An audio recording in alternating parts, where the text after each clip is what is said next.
Think spending more ensures you're getting the best motorcycle? Think again. From overpriced retro bikes to overhyped cruisers, we're uncovering 7 motorcycles that fail to back up their sky-high price tags. Are you really paying for performance? Or just a brand name? Stick around. What you'll find out could save you thousands. Let's get into it. Number 7. Yamaha MT-07. The Yamaha MT-07 makes a strong showing in the naked bike class with bold styling and beginner-friendly power, but recent price hikes have pushed it into a questionable position among middleweight contenders. Its 689cc parallel twin engine makes 72 horsepower. Decent, but far from groundbreaking. The CP2 engine is smooth and torquey, but when stacked up against rivals like the Kawasaki Z650 and Suzuki SV650, the higher price becomes tough to swallow. Currently, it's priced at $88,500. Plus a $600 destination charge, putting it at the top end of its segment. The 2025 model includes updates like a 5-inch TFT screen and ride-by-wire throttle, but these feel more incremental than innovative. The suspension is basic with no adjustability, and the brakes, while serviceable, don't stand out. Fuel efficiency is solid at about 55 mpg, but overall, the bike feels overpriced for what you get. Maintenance is fairly low cost thanks to Yamaha's reputation for reliability and their widespread dealer network. Still, the $400 price increase from last year feels unwarranted, given the modest changes.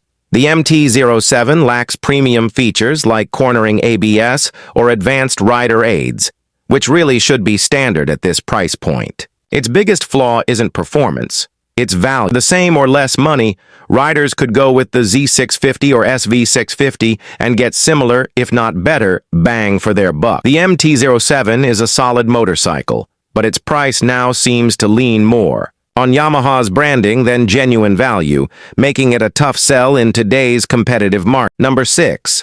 Harley-Davidson Fat Boy. The Harley-Davidson Fat Boy is seen as cruiser royalty in the U.S., but its steep price makes it one of the least justifiable buys in today's motorcycle scene. Let's break down why this legendary ride might lean more toward flash than fun. This chrome-heavy cruiser is powered by an 1868cc Milwaukee 8 engine producing 94 horsepower. While the torque and iconic Harley rumble are impressive, the $335,000 price tag is tough to defend.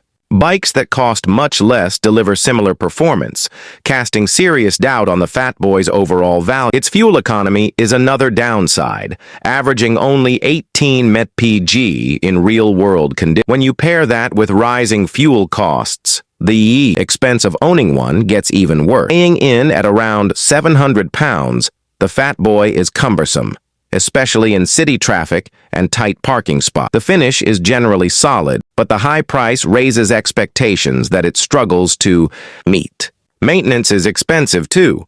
Harley dealerships charge premium rates for parts and service, and their proprietary parts often force you to stick with authorized dealers. Even though it includes modern touches like LED lighting and ABS, many desirable features are stuck behind pricey upgrade packs. The Fat Boy's biggest issue is its value for money. For that same cash, you could buy a touring bike with more tech, better fuel economy, and lower maintenance demand. While the Fat Boy turns heads and wears the Harley badge proudly, it stands out as one of the poorest values in today's motorcycle market. The mix of high cost, high upkeep, low efficiency, and limited practicality makes it hard to recommend, unless you're a die-hard Harley fan with a big budget. Number 5. BMW R18. The BMW R18 is a striking tribute to the brand's heritage, merging timeless styling with modern mechanics. This massive cruiser grabs attention with its exposed shaft drive and bold boxer engine. But is it a smart addition to your garage? Let's take a closer look. Underneath the R18's classic lines lies an 1800cc boxer twin engine producing 91 horsepower and strong torque. The engine's personality is all BMW, with its horizontally opposed cylinders delivering a distinct riding feel. But that unique setup brings trade-off. Weighing in at a hefty 761 pounds, low-speed handling is a real chore, especially in city. Starting at $18,995, with fully loaded versions nearing $28,000. The R18's value becomes questionable. The finish is great, but for this kind of money, it should come with more standard features.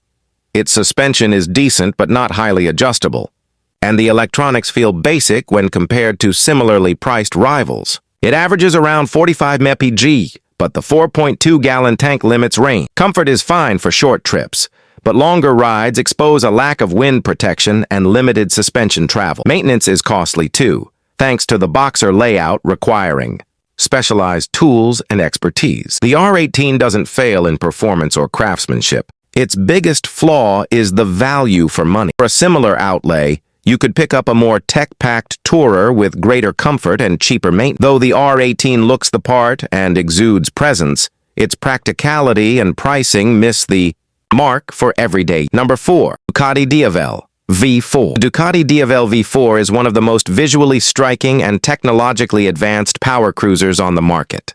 It looks like a machine built for superheroes, part muscle bike, part street fighter, all attitude. But as impressive as it may be on paper and in showroom floors, the Diavel V4 reveals some serious flaws once the novelty wears off. Under the hood, or rather beneath the sculpted tank, is a 1158cc Gran Turismo V4 engine producing a jaw-dropping 168 horsepower and 93 lb-ft of torque. That's superbike-level output in a cruiser-style chassis. It accelerates like a demon, corners surprisingly well, and feels razor-sharp. But here's the problem. It doesn't really know what it wants to be. It's too aggressive and cramped to be a true cruiser, yet too heavy and relaxed to function like a sport bike. The result? A strange middle ground that ends up frustrating both sides of the riding spectrum. And then there's the price. The Diavel V4 starts at a whopping $149,000.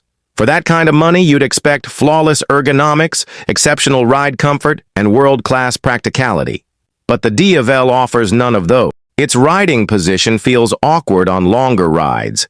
Your feet are forward, your bars are low, and your back ends up doing most of the work. Add in stiff suspension, tuned more for performance than comfort, and you'll be taking stretch breaks every hour. Fuel economy is another letdown. Ducati claims around 42 mpb, but in real-world riding, especially if you're having fun, it can dip below 25 mpg. And with a 5.3-gallon tank, range anxiety becomes a recurring issue on longer trips. Maintenance costs? Sky high. It's a Ducati after all. Desmo service intervals are wider thanks to the V4's modern design, but when those major services hit, they hit hard. Parts and labor costs are higher than almost any other brand in its class. And while the Diavel V4 comes with a full suite of electronics, ride modes, cornering ABS, quick shifter, launch control, most of those features only shine on the track or twisty mountain roads. They're overkill for daily commuting or highway cruising. Bottom line, the Diavel V4 is a showstopper, a conversation starter, and a blast in short bursts. But it's also impractical, expensive, and limited in real-world usability. You're paying for drama and prestige, not for comfort or everyday. Number 3. Honda Goldwing Tour DCT Airbag. The Honda Goldwing is often regarded as the ultimate touring motorcycle.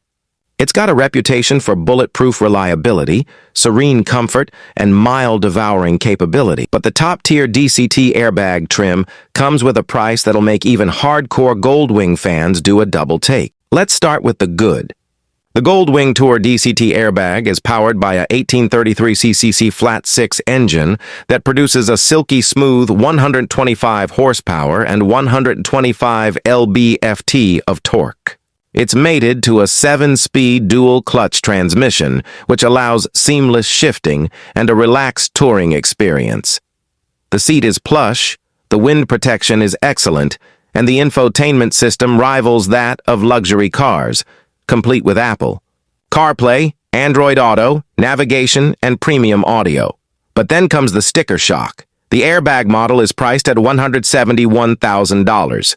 That's more than some cars. And for that money, you still don't get adaptive cruise control, which is now standard on far cheaper touring models from other brands.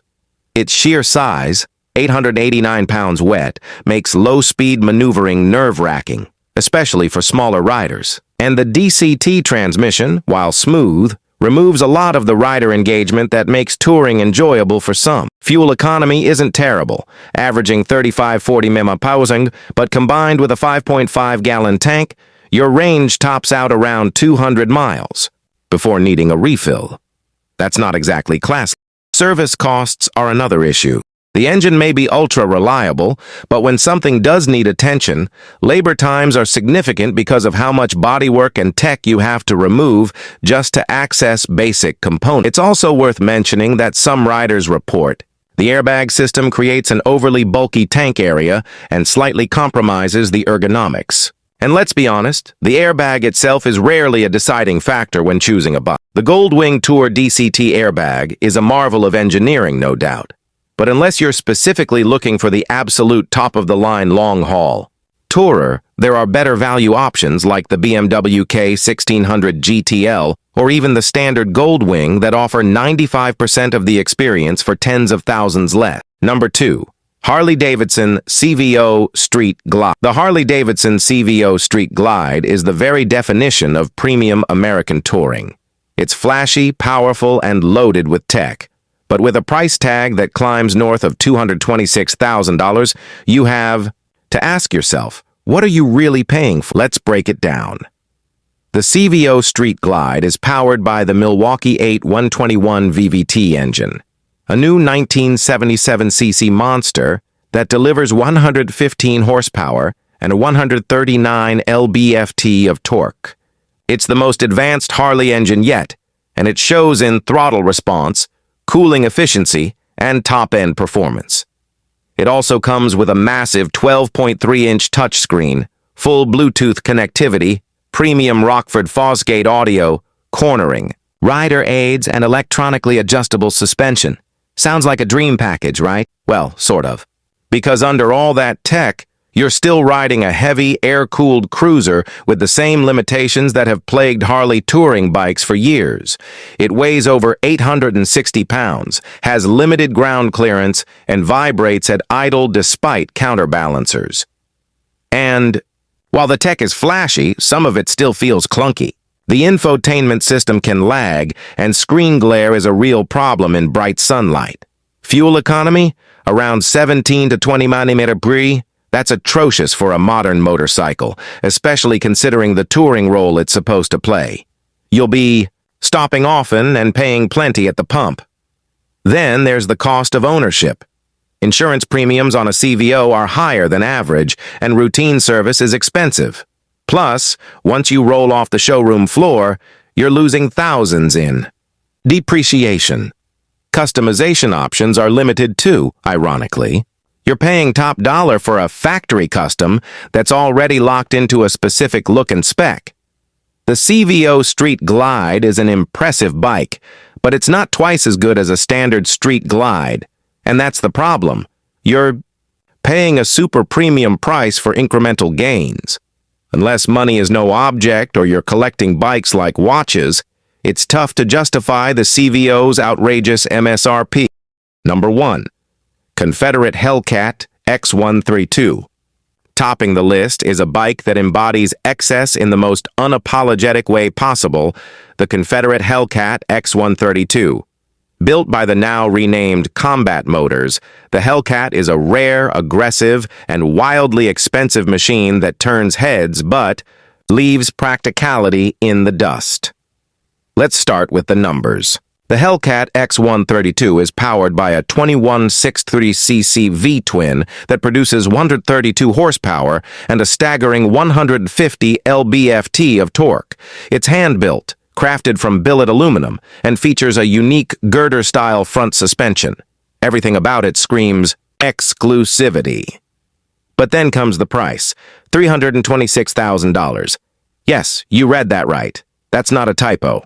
That's supercar money for a motorcycle with no rider aids, limited comfort, and almost no support network. This is not a bike you ride daily. It's loud, hot, and aggressive to the point of exhaustion. It has no ABS, no traction control, and barely any practical instrumentation. It's designed to make a statement, not to commute or tour. With a fuel economy that dips into the teens and a tiny tank, you'll be lucky to get 80 miles per fill-up. And servicing? Forget about it. Parts are rare, specialists are few, and crash repairs could mean shipping the bike back to the factory. Sure, it's exotic. Sure, it's beautiful in a brutalist kind of way. But for the price of 10 perfectly good motorcycles or 2 high-end cars, you're getting a machine that's more art piece than actual rider's tool. There's no denying the craftsmanship, no downplaying the raw performance. But the Hellcat X132 is the definition of overpriced. It's the kind of bike you buy to park in your living room, not to take on a Sunday ride. And that's why it ranks #1 on this list. Not because it's bad, but because no motorcycle should cost as much as a house while offering so little day-to-day utility. Let me know if you'd like this formatted for voiceover pacing or broken into parts for video editing.